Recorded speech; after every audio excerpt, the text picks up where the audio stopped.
Shalom, shalom, Hag Sameach, Baruch Hashem. Estamos juntos novamente hoje para falarmos da grande Parashat Bereshit.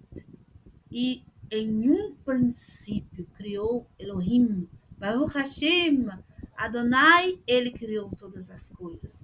Ele é o criador de todas as coisas. Ele é aquele que pensou e quis, desejou a criatura.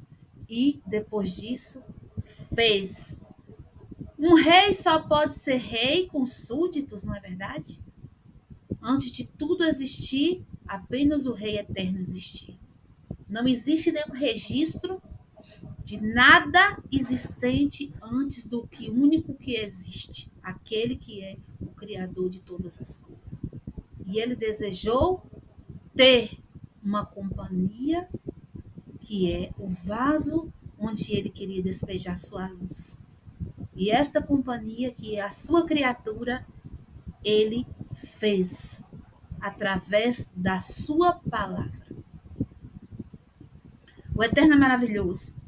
No início, onde está escrito na Torá, Bereshit, temos que ler da forma correta, original, não no, mas sim em um. Por quê? Ali não é o início, não está sendo escrito ali naquele momento o início primeiro, vamos colocar assim. Ali já é algo que vem no início deste mundo que nós conhecemos. Ou seja, dessas emanações que nós hoje temos acesso. Ali é descrito esse princípio. Existiu algumas coisas antes disso que não nos é permitido aberto totalmente. Tanto que a palavra do Eterno é escrita com a letra Bet, justamente para nos indicar isso. O Bet, ele tem esse formato, né? Fechado para trás, aberto para frente. Então, o passado, ele está ocultado de nós. Existia uma destruição, uma criação e uma destruição de 9 mundos antes desse mundo ser criado. Tanto que quando você lê, o versículo está dizendo que essa terra, esse Malhut, ela estava terron. O que quer dizer terron? Terron quer dizer que estava uma desolação, uma bagunça, uma destruição. Então, havia sido destruído e ali teria novamente, então, um princípio. Baruch Hashem. Então, em um princípio, Bará Elohim, criou Elohim. Elohim, meus irmãos, se refere a uma faceta do Eterno, do mundo de Bená. O nome que emana de lá é Elohim. Então, o nome do Eterno para o mundo da criação começou a criar os mundos abaixo.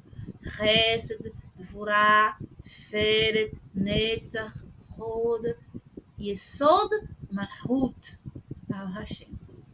Só que antes disso, isso havia sido criado 9, né? 9 mundos que foram destruídos. Por que foram destruídos?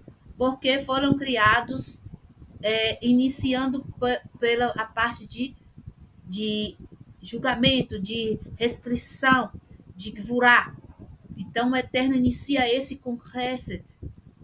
E isso nos faz pensar, será que a graça, né, que é Hesed, só veio depois do Mashiach? Não. A graça que é Hesed é o que iniciou todo esse Bereshit, né, no primeiro livro da Torá. Então, a primeira coisa, o primeiro versículo da Torá já demanda a Hesed do Eterno.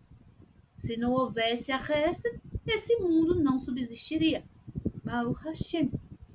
Então, Hesed não deve ser colocado na nossa mente como uma abertura de uma libertinagem para nós podermos agora pecar à vontade, porque o Eterno está dando graça. A graça não é sinônimo de libertinagem. A graça é sinônimo de misericórdia e benevolência. O que quer dizer isso? Tempo. Por isso que nesse mundo existe uma coisa chamada tempo. O tempo é a Hesed, é a misericórdia. Vamos supor, a pessoa faz um pecado, faz um haverá. O Eterno, ele dá um tempo para a pessoa se arrepender. Isso é Hesed. Se o Eterno não tivesse a Hesed, ele imediatamente vinha com a Gvurá, com o julgamento, e destruía aquela pessoa. Entende? Então, se o mundo que foi criado em Gvurá, né, foi destruído imediatamente por conta disso, porque a Hesed, ele tem o tempo de misericórdia, ou seja, a pessoa até vive vários anos até fazer até chuvar, até ter a consciência de arrependimento, de remorso, de mudança, de atitude, de pensamentos e de consciência, para poder fazer o retorno ao conserto. E esse tempo, esse espaço é a Hesed, é a misericórdia e a benevolência do Eterno. Então, apenas isso, o tempo. Se a pessoa rouba, né? Então, o que acontece? O julgamento pode vir imediatamente para ele, caso não tenha resta. Mas se o Eterno usa de resta de misericórdia, a pessoa vai ter um tempo para devolver o que ele roubou, para pagar a multa, para mudar o pensamento e não roubar mais. A resta é um tempo. Isso é Hesed. As pessoas acham que bondade e misericórdia do Eterno é passar a mão na cabeça do erro. O Eterno não passa a mão na cabeça do erro de ninguém. O Eterno, ele é justo, então tudo que a alma pecar ou a alma plantar, ela colherá. A alma que pecar, essa morrerá. Esse é o destino do pecador, a morte. Contudo, existe a Hesed, a bondade, a misericórdia, que é o tempo de paciência que o Eterno determina, tanto na criação dos mundos, tanto no cotidiano e na vida individual de cada criatura. Vamos voltar para Bereshit, essa grande porção. Se formos falar de Bereshit detalhe por detalhes, nós não saímos daqui. Né? Vamos passar um ano inteiro falando. Quero focar em quem criou a terra e o céu. Está escrito na Torá. A Torá é a verdade.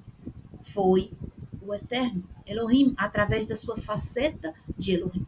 Por que que ele usou a faceta de Elohim para criar os mundos, já que ele queria criar com Hesed?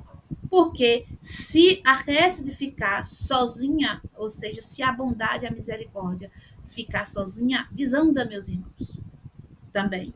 Então, deveria ter, então, um equilíbrio do Elohim, que é a faceta de disciplina, junto com a Hesed, e assim o mundo iria ficar equilibrado. Baruch Hashem.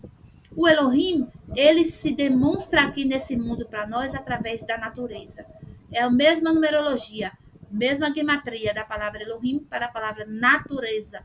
E o que quer dizer isso? O Eterno, ele demonstra sua força, seu poder neste mundo físico, na fisicalidade através da natureza. Na chuva, no vento, no trovão, no relâmpago, né? Nos terremotos, nos vulcões, né? Todo esse movimento da natureza, inclusive também a participação dos animais, da vegetação, tudo isso é manifestação do Eterno neste mundo físico, na fisicalidade. Para cada folha existe um malar, existe um anjo que toca na folha e diz cresça. Para cada animal, para cada ser humano, existe um malar designado para acompanhar o crescimento e o desenvolvimento dessa pessoa.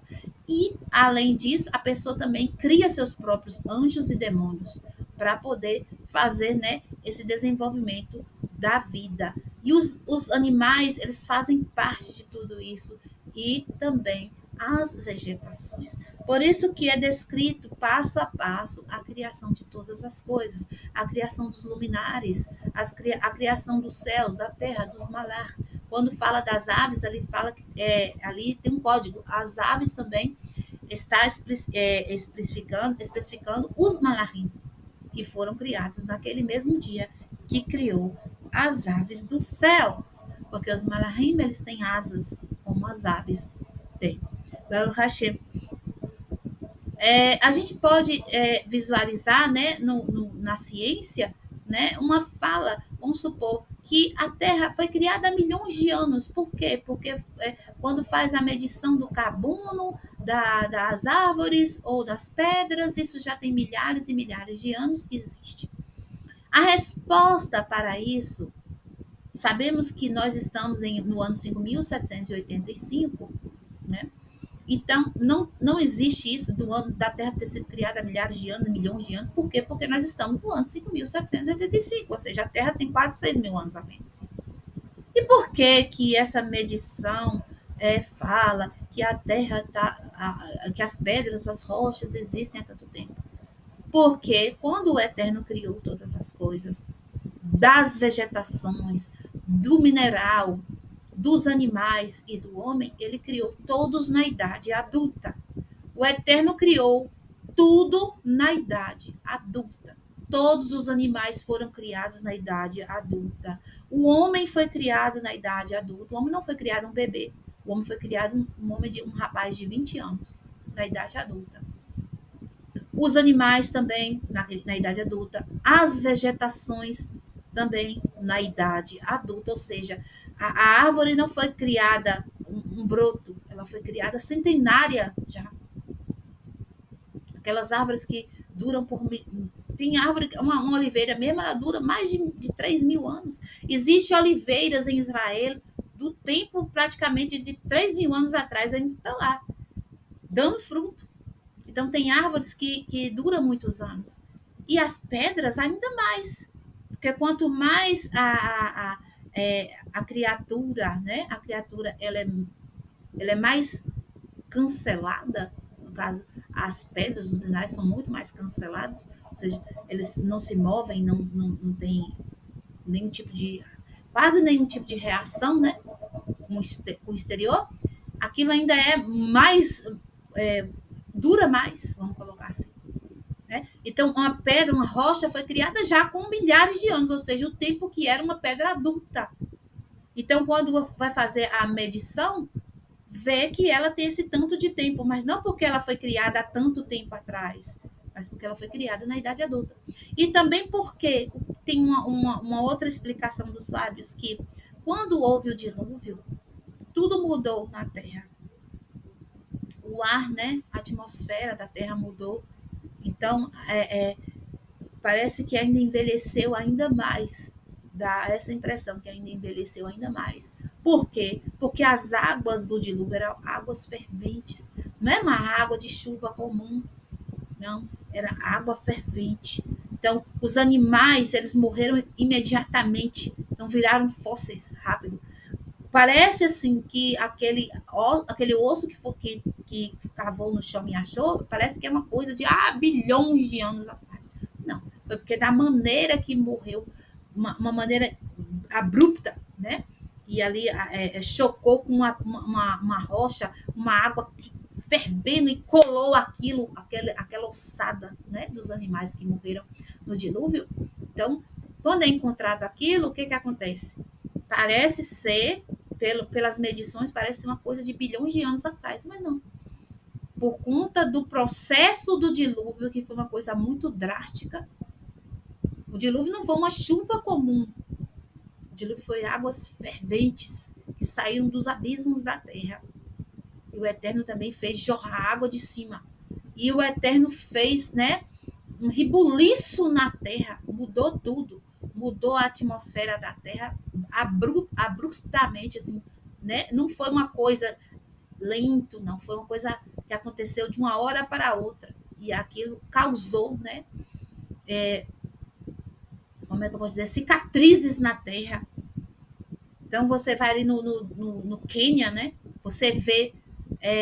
eu já vi vários documentários, então você vê aquelas montanhas, aquelas cordilheiras, parece valas, né, enormes. Ali a água correndo do dilúvio, aquela água quente, fervendo, destruindo tudo, né, e fez várias marcações que hoje os cientistas olham e falam, não, essa aqui durou 1 bilhão de anos, outro vai 1 bilhão de anos, daqui que termina tantos bilhão, o mundo, tipo assim, tinha que viver, né? Tinha que existir realmente muitos mundos mesmo. Inclusive, tem essa questão também dos 9 mundos que aconteceram antes.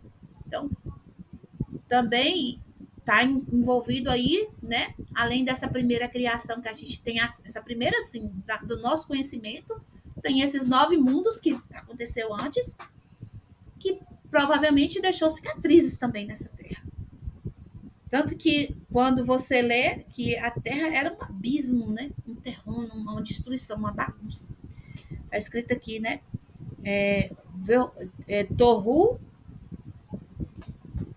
no versículo 2. Ve'haaretz hayetá torru bavorru verosher penei al terron veruah Elohim merachefet penei al hamayim vayomer Elohim yehi or vayehi. Então, para traduzir aqui, essa parte, a terra era aqui, Torru colocou-se sem forma, mas Torru não é sem forma é como se fosse uma massinha de modelar, não. Torru é que está destruída, que está como se passou um furacão e bagunçou tudo. É isso que é Torru, entendeu? E Vevorru, ou seja, bagunçada, esculhambada, acabada. Por quê? Porque houve 9 destruições deste espaço antes, que nós não temos acesso a muita informação. O que nós sabemos é que civilizações que foram, né, que tiveram chance de fazer o que nós estamos fazendo aqui, não conseguiram fazer. Inclusive, ficam essas almas soltas, atrapalhando, né, a gente. A gente pode estar falando isso em outro momento. Vamos continuar a questão do Bereshit, desse nosso Bereshit. Então, iniciou-se o mundo através de Biná. Elohim cria esse mundo novo. Para que ele cria esse mundo novo? Para poder colocar a sua criatura primordial, que é o homem. O homem é a coroa da criação do Eterno, né? E a primeira coisa que o Eterno fala é que ele diga, haja luz, porque eu já falei que as emanações das Sefirot é através da luz do Eterno que ele emana, né? Através de Adam Kadmon. Esse Ruach, quando fala que o Ruach do Eterno pairava sobre as águas primordiais, esse Ruach se refere a justamente Adam Kadmon, essa primeira alma, a alma de Mashiach, que era o quê? Uma planta para o começo de tudo.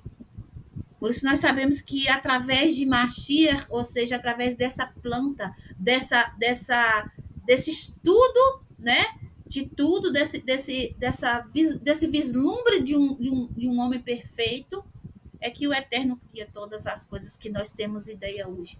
Keter, Chokhmah, Binah, né, e todas essas outras emanações de baixo a partir de Hesed, que é a graça do Eterno. Então, ele cria o tempo. Esse tempo e espaço onde nós vivemos hoje. Baruch Hashem.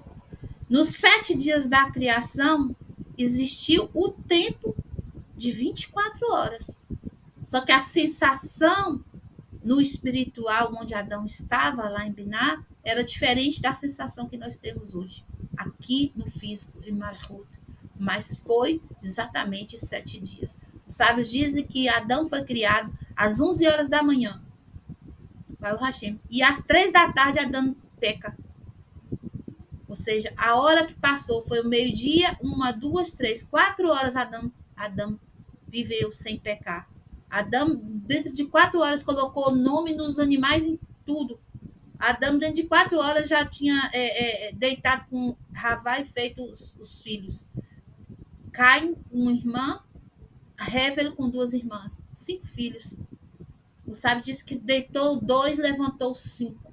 E os 5 se levantaram 20 anos de idade. Não era bebê, era um adulto já nascia, já se tornava adulto. Assim como as plantas também, elas não tinham esse processo que a gente tem hoje, porque isso é por causa da maldição. Mas antes não tinha esse processo de germinar, não. Ali já o fruto já estava no pé. Sabe, chega a dizer que até o caule das árvores era comestível. Então, era tudo muito diferente antes do dilúvio e antes da queda do homem. Então vem o teste, né?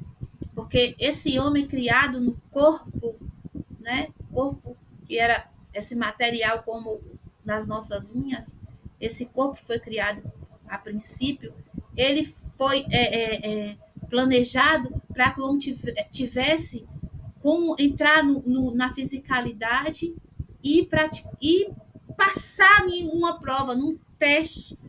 Qual era o teste? Obedecer a palavra do Eterno. O Eterno disse: não faça tal coisa.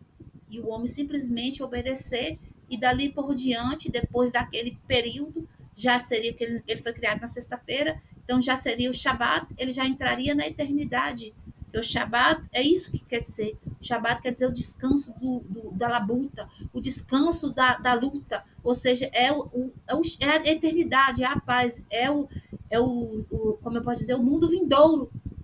Mas como o homem errou antes do Shabat, então ele não teve acesso a esse mundo vindouro naquele momento. Ele teve que passar, então, pelos 6 dias novamente, que é os 6.000 anos. Então, esses 6 dias reiniciaram. E aí o homem entrou agora, não num dia de 24 horas, mas num dia de 1.000 anos, cada dia. Esse homem que eu estou dizendo é eu e você. Nós estávamos lá. As almas todas é Adão. Quando a gente lê que foi criado o homem, Adão, homem e mulher os criou, ou seja, era um único corpo. A parte de trás era uma mulher e a parte da frente era um homem, ou seja, colado. O rosto, a face, um voltado para um lado, outro voltado para o outro. Era Adão. Adão era um ser masculino e feminino. E Adão, e o Eterno olhou para Adão e disse: não é bom que ele fique só no sentido de que sempre oposto, né? Em oposição. Então, o Eterno, como fez os animais separados, a fêmea e o macho, também quis que Adão tivesse o prazer de estar frente à sua esposa, a Havá. E o Eterno, então, adormece Adão e separa Adão as costas de Havá e entrega ela de frente a ele. O segredo do cabelo da mulher está ligado a esse momento que o sábio disse que o Eterno trançou o cabelo de Havá para entregar ela para Adão. Por que ele trançou o cabelo de Havá? Para poder colocar como fosse um encanto no cabelo de Havá, para ele sentir atraído, atração sexual por ela. Então, o cabelo da mulher foi colocado nesse momento essa atração, né, esse encanto do próprio Criador. Tanto que Shaul Hachalia, o apóstolo Paulo, ele fala que as mulheres não devem trançar os cabelos. Por que Shaul ia falar uma coisa dessa? Trançar. Qual o problema trançar o cabelo? Aquilo é um código que ele está falando. Não é uma trança comum de pegar o cabelo e passar um pedaço dentro do outro. Não. É essa questão da mulher ficar o quê? Sendo sensualizando, vamos colocar assim. A mulher não deve ficar se sensualizando. E hoje, minhas irmãs, a rede social, né, ensina o contrário. Ensina a mulher a trançar o cabelo, ou seja, sensualizar. É biquinho, é não sei o quê, é foto mostrando o seio, é empinando o traseiro, né? Fora a rua, né? Que também já anda despida. Então, esse é o segredo de Shaul falar que não se deve trançar o cabelo. Essa trança é a trança que o Eterno fez em Havá. Adonai fez um encanto no cabelo da mulher, para que a mulher chamasse a atenção do homem sexualmente. Porque o primeiro mandamento foi crescer e multiplicar. E se a mulher não tivesse esse encanto para chamar a atenção do homem para a sexualidade, não teria como praticar esse primeiro mandamento. Baruch Hashem. Então, essa grande e maravilhosa porção chamada Bereshit tem muitos ensinos a nos oferecer. Quero falar aqui um pouco sobre pecado, né, que Adão praticou com Havá. Vamos sair do pecado, vamos sair do simples, vamos começar a pensar de forma lógica. O Eterno criou um ser perfeito, Adão. Ele era feito, foi feito pela mão do Criador. O que quer dizer isso? Ele era um homem sábio, inteligente. Adão tinha profecia até o fim dos tempos. Adão viu tudo o que ia acontecer. Tem livros, né? Livro de o anjo Raziel mesmo, que fala que Adão, toda aquela trajetória da Torá, Adão fala aquilo tudo como se ele estivesse vivendo. Como se ele fosse Moshe Rabbeinu, como se ele fosse Abraham vindo, como se ele fosse Isaac vindo. Ele passa por tudo aquilo nos pensamentos dele. Adão é todas essas pessoas. Adão é Moshe, Adão é todos. E ele fala toda essa história, ele viu tudo, ele viu Mashiach no final. Por quê? Porque Adão é todo mundo é Adão. Nós estávamos lá. Você tem culpa no cartório. Você comeu do fruto. Meus irmãos, vamos voltar para esse pensamento. Como que alguém tão elevado, tão inteligente e sábio como Adão, as almas todas dentro dele, e ele iria de bobeira comer a uva e perder tudo? Adão não fez isso como está ali no simples, apenas porque ele era desobediente demais. Não, Adão quis alcançar algo maior do que ele tinha. Adão ambiciou algo maior. Adão foi criado em Biná. Antes de Biná, existe duas Sefirá e um mundo de Atzlut, que essas duas Sefirot, que está antes de Biná, que é Chokhmah e Keter. Adão sabia. Se ele trabalhasse, ele teria direito a um salário. Adão só foi criado porque ele teve uma conversa anterior com o Eterno. Eu não quero comer o pão da vergonha. Que pão da vergonha é esse?